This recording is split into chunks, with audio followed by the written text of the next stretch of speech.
Buenos días, profesor, buenos días, compañeros. El día de hoy les hablaremos sobre Francia, y esta exposición ha sido titulada Francia es Francia. En este video les tocaremos la aproximación histórica. Esperemos que los disfruten.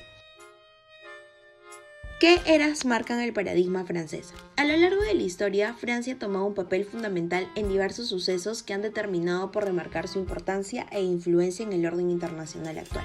Para hacer una aproximación histórica más resumida, tomaremos como punto de partida la Guerra de los 30 años y la posterior Paz de Westfalia.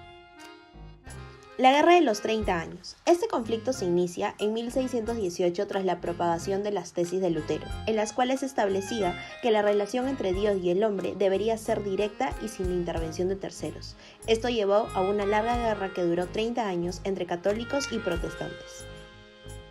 Se mantendría así hasta antes de 1625, en donde la Guerra de los 30 años solo se había desarrollado en el Sacro Imperio, pero los intereses de los otros estados europeos eran tan fuertes que comenzaron a introducirse en el conflicto. Uno de los principales interesados en el conflicto fue Francia, bajo el mando de Luis XIII y apoyo del cardenal Richelieu, firmando así en 1625 el Tratado de la Haya con el rey protestante Cristian IV de Dinamarca. En ese tratado, Francia se comprometía a ayudar económicamente a Dinamarca. Sin duda alguna, esta alianza se dio pues Francia tenía como ambición expandir su territorio y a la vez debilitar el Sacro Imperio, ya que los Habsburgos eran sus principales enemigos y amenazas para mantener el poder en Europa. En 1631, Francia formaría otra alianza militar, pero esta vez con una de las principales potencias militares de la época, la Suecia del rey Gustavo Adolfo, conocido como el León del Norte, que contaba con un ejército profesional.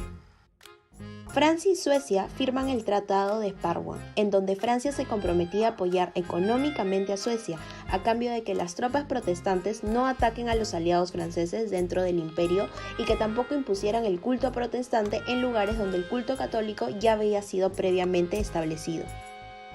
La entrada de Suecia en la guerra inclinó la balanza al lado protestante. Sin embargo, esto no duraría mucho, pues un año más tarde, en 1632, el rey Gustavo Adolfo moriría en la batalla de Lutzen, haciendo que las tropas suecas se mantuvieran en segundo plano hasta el año de 1635, donde se firma la Paz de Praga. En 1635 comienza el último tramo del conflicto con la declaración de guerra de Francia al Sacro Imperio. Hasta entonces, Francia solo había participado como un agente indirecto que apoyaba económicamente a los enemigos del Sacro Imperio, pero con su intromisión en la guerra logró debilitar al imperio de Fernando II.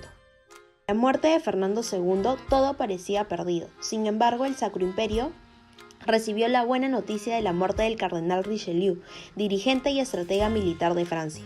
Un año más tarde, otra tragedia para Francia con la muerte de su monarca. Sin embargo, el Sacro Imperio no pudo aprovechar las debilidades de Francia, pues ésta había derrotado a España, el aliado más poderoso del Sacro Imperio.